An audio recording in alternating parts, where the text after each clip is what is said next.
What's up, YouTube? Today we're going to talk about manpower, how to organize your team, how to organize your squad. All right, so a general rule of thumb we see here, we have 1 up, self, 3 down. Okay, what this means is one person above you, you have one boss you have to report to, you have yourself to worry about, and you have up to 3 people or 3 units below you that you can command or give instruction to. This is based on psychological studies of humans.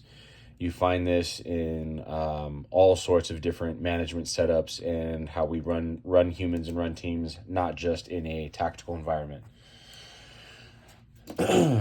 Okay, so what that looks like, right, is you have a team leader and he has 1, 2, 3 riflemen. Cool. And then if we have a squad leader, he can have 3 team leaders that they each have 3 riflemen. Okay. Right. So this one squad would then be 13 people, because that's 1, 2, 3, 4-man teams, right? 1, 2, 3 people plus a team leader.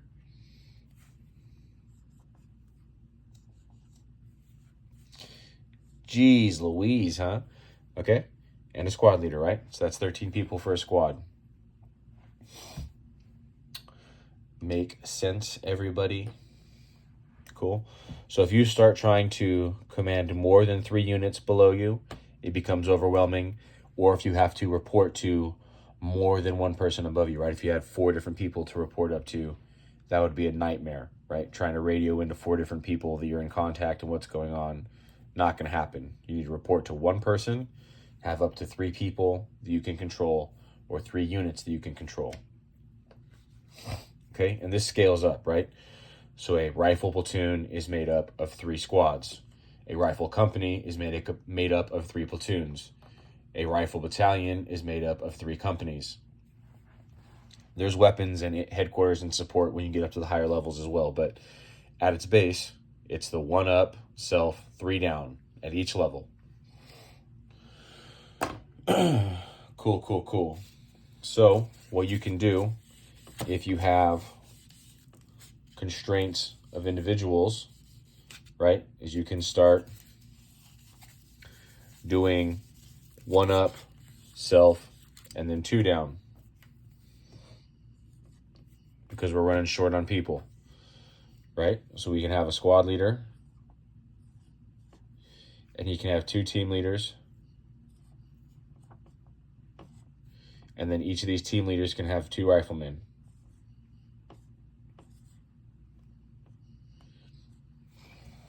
All right, that's a 7-man squad. We can further reduce that by getting rid of 1 person and then just having 6 people and making one of these guys a squad leader and one of these guys a team leader. This is the absolute minimum number of people you can have and think that you're going to go out and do like some offensive tactical operations. You have to at least have 2 separate teams, and each team has to be at least 3 people for you to even pretend like you can go do something.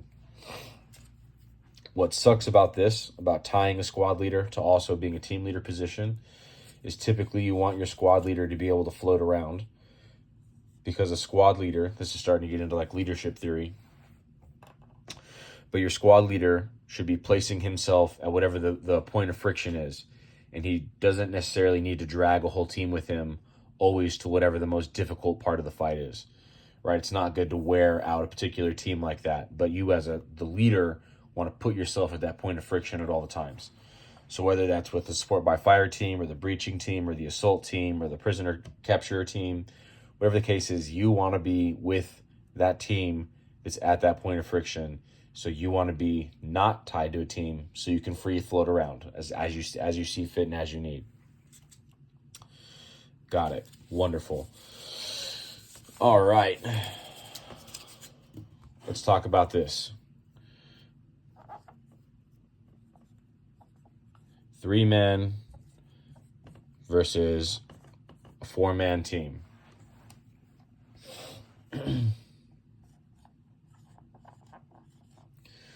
All right, basically, the issue with running only 3 guys is that you can't split them up, right? If we have a 4-man team, then we can split that team up. It's not ideal, and it's not something you want to be like doing all the time, but we can split that team up into 2 buddy pairs, because we can't leave somebody by themselves. If somebody's by themselves, out of eyesight of everybody else, they're going to get lost, they're going to get snatched, they're going to get shot and left behind. It's bad news bears. You always have to have at least a pair of people together. Even if you want to go take a shit, you got to take a tactical shit, you need a battle buddy to come with you. So when we have 4-man teams, even at the individual team level, the team can split and have fire and maneuver rather than just fire and movement. Okay, so that is a big advantage of having 4-man teams if you have the supply for it, if you have the manpower for it.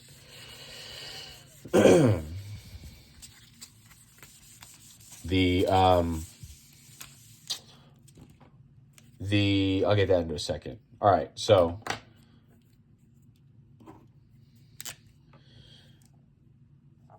three team versus 2 team squads. All right. So do you want your squad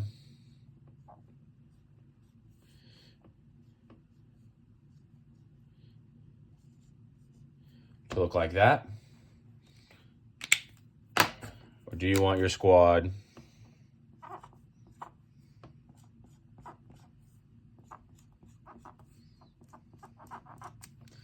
to look like that? Obviously, manpower issues, getting your whole squad to fit inside a single vehicle and stuff like that can become cumbersome if you're running a big squad like this. This is the squad size that the Marine Corps ran when during the GWOT while I was in, and this is the squad size that the Army ran during the GWOT while I was in. Typically what ends up happening is you have you have assault, and then you have support, right? And that's all you have, right? You have an assault team that can assault, and you have a support team that usually sets up in a support by fire. And those teams can flip-flop roles as they leapfrog through the battle space. The Marine Corps, how we ran things, is you always had an assault team, a support team. We called it and utilized it primarily as a security team, but what it really was a reserve team. All right. So the advantage of this is that not only if you don't need a reserve team, you have increased security. So the entirety of your assault team can be assaulting, the entirety of your support team can be supporting, and your security can be keeping rock solid 360 security down all the avenues of approach and all the high ground, everything like that. So you don't have to worry about bad guys coming up behind you. Also, though, you have this reserve unit, right? Say that you take your assault team and you push them down into the assault, but they get bogged down right here, right? They're coming to attack an enemy there, but then they get fired upon by an enemy right there. Well, you can take your security team and come to reinforce, or you can take your security team and attempt to attack from the other flank to alleviate this team's pressure. Okay? Another scenario, say you're in the support by fire and you have your security team set in place over here, and then multiple guns, or say just one gun from your support by fire position goes down. Well, you can call up a number of your security members to come replace the firepower that gun was providing, so your support by fire is able to run smoothly without any hiccups. Okay, having a reserve unit is super important. Say while you're in the support by fire, you get counterattacked. you get attacked by an enemy from your flank that you didn't see, right? Well, now your security team that's out here, they can deal with the threat and allow the support by fire to continue to fire upon the enemy for the assault. Okay, so having this reserve unit is really, really nice. It's really, really nice. It's really handy. Look up a lot of old school fighting, like World War I and older, especially like in swords and shield time. Having a reserve unit to swing in was like critical. All right. The next thing I want to talk about is having one squad with two configurations. Okay, so you have two configurations. You have your standard / patrol. Okay, and then you have your support by fire / assault configuration. All right. In your standard patrol configuration, you want an even disbursement of firepower throughout all of your teams, right? You want each of your teams to be its own, like, identical, versatile unit. You don't want one team with all your bolt actions and one team with all your 22s and one team with all your ARs, or in a military standpoint, you don't want one team with all of your belt feds and one team with all of your marksmanship rifles and one team with all of your M4s and M16s, right? You want a mix of all of it in all of your teams. So let's keep it with a civilian standpoint.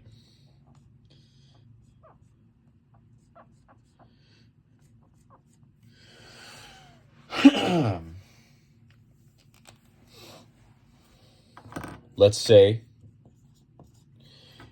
that these red lines here are team members that have bolt action rifles, hunting rifles, large caliber, full bore bolt action rifles. So they're going to be very useful in a support by fire, providing cover defeating accurate fire, but they're not going to be super useful on the assault where they have a very low volume of fire. So when we're in a patrol formation, we want them evenly dispersed throughout the team. So each team has its own marksmanship capable weapon on board. But if we are loading to go do an assault, we want to know ahead of time and have practice doing stuff like this beforehand, where we can take all three of these guys and they make their own team, right? These three guys here, and then maybe we take one team leader and they stay with them, okay? And then the squad leader takes two teams. So, and then this guy, boop, he goes here. And then these two dudes and these three dudes go with the squad leader. So that's a 6-man element on the actual assault, because the squad leader is going to want to go with that point of friction on the actual assault. And then that leaves these three guys, one of them being a team leader, to be held back in security and on reserve. Okay, so you have your 3 support by fire weapon systems. In the military, this would be your belt-fed squad automatic M249 machine guns. But in this civilian scenario, we're saying these are bolt-action rifles. You have one team leader. It stays back at the support by fire. Right? The squad leader takes all of the riflemen from those two teams on the assault. That's 6 men total.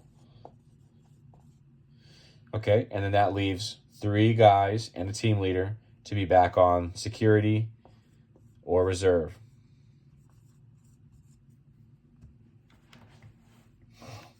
So that's one squad of 13 people, 2 standard configurations, right? One configurations is 3 teams and a squad leader with even firepower. The other configuration is a support by fire unit with all the supporting weapons and a team leader, an assaulting element with a squad leader and 5 riflemen, and then a security element with a team leader and 2 riflemen. And you need to practice, in my opinion, if you have the capabilities to as both of those scenarios, right? And be able to seamlessly, on call, swap back and forth. This is a thing that we would do all the time back in the day. Alrighty, boys and girls, that is team and squad element sizes and how to use them and what's up with them.